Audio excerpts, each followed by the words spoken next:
My approach, I call it the hard work middle or the hard middle, because you actually have to do the work. No more blanket policies.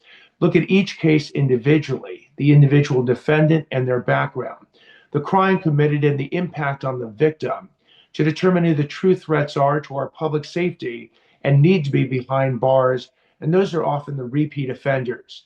And as importantly, the ones that aren't. Your first time nonviolent offender still has to pay a debt back to society if they violate society's laws.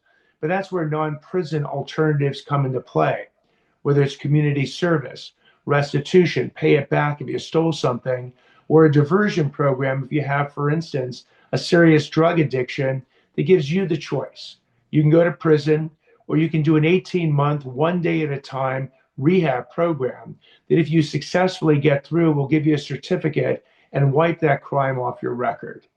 So I put in this hard middle philosophy, basically got all the prosecutors who were glad to go back to doing their job on board for, reestablish the partnership with law enforcement that had seen a district attorney's office more interested in prosecuting them than partnering with them, and then went to all the victims groups and said, look, we're back in action to be the champion for victims, because for 4 years, these victim groups basically felt that the DA's office had abandoned them.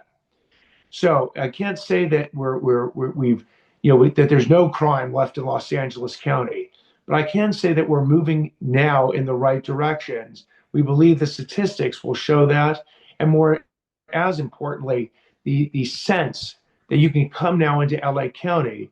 The police will do their job, the DA will do their job, hopefully the courts will do their job, and you can get some measure of justice if you actually get harmed, because the ultimate goal, and I want to make this crystal clear, is not to fill the prisons to the breaking point. If anything, and I've said this very publicly, that's the failure of the criminal justice system. The true goal is, can I deter the criminals from committing the crimes in the first place, thus saving a whole lot of victims in the process?